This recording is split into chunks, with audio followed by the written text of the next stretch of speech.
หมายสงครามเมื่อได้เลยมาดีคนนำนางนอนในขนมนี่ละได้เป็นที่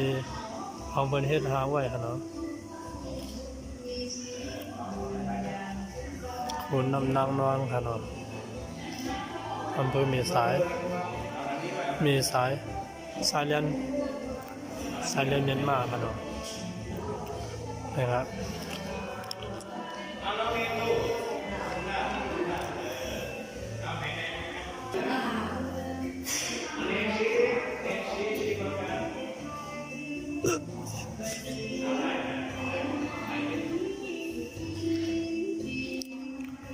นี่ก็เราบนนี้ไว้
ได้มือถ่ายภาพกองถ่ายแค่ภาพครับพร้อมยัง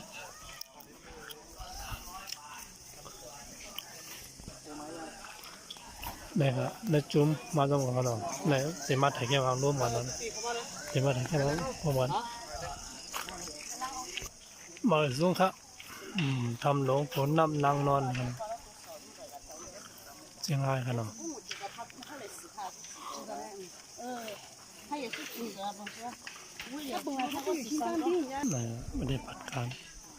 นำบนเหตุการณ์นำบนในเหตุการณ์บนเขาจ่อยเลยใน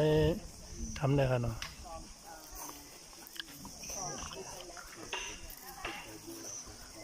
ประวัติปืนนั้นบนเขาจ่อยเลยในทำได้ประวัติการค้นหาและช่วยเหลือ13หมู่ป่า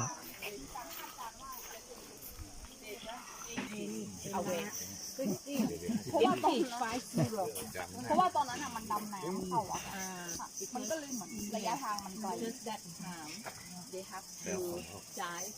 through the water and probably the current push them up so it seems to be longer. Only 50 meters. แล้วเขาก็บอกว่าลุงเวิร์นนะคะที่เขาเป็นนักตรวจถ้ำอะค่ะเขาบอกว่าเขาออกมาแล้วเขาบอกว่าโนเนินนมสาวโนเนินนมสาวค่ะก็คือมันก็คงเป็นพื้นที่เดียวกับของพัทยาเนี่ยค่ะใช่แต่ว่าเหมือนตั้งชื่อขึ้นมาเพราะว่ามันตรงนั้นมันเป็นเนินสูงค่ะก็เลยเรียกว่าเนินนมสาว And that the English guy that what do you call that? No, the guy that doing the explorer. Yes, the cave explorer. Not the cave explorer. He said after they went in to bring out all the equipment.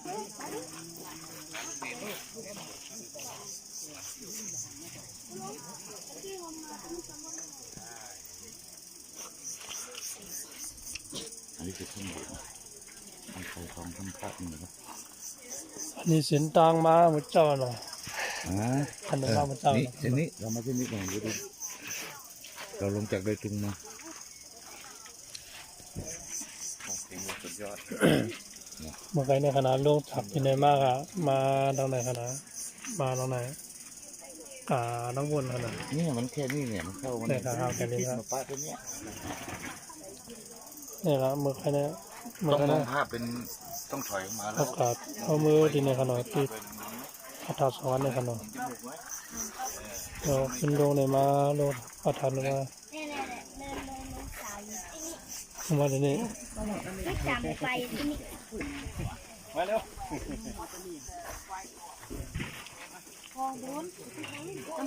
เอาแผนที่ขนาดแผนที่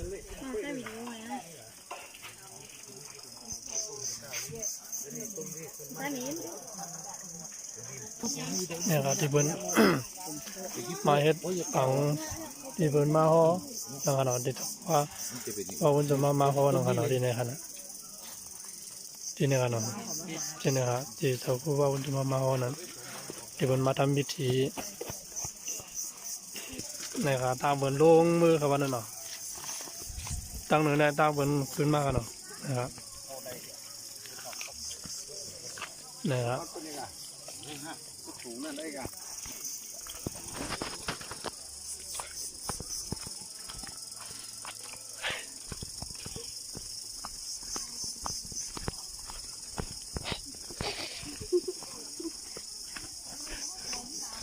นู่นนะเป็นยังไงโอเคเนาะ ยำดิเขาเป็นเออหรือว่าไปเดินดูนะ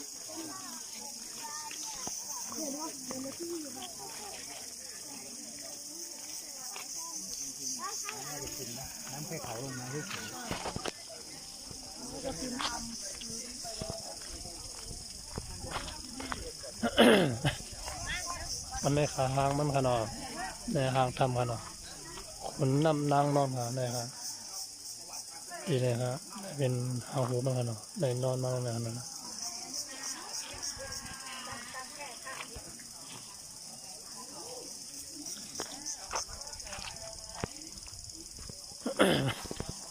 อันนี้เป็นหางในทำขนาดน้อยในทำนกทำหางมันครับก็ในทำมันได้เป็นพันเขาอย่างขนาดเป็นปิกประตูไว้อย่างนั้น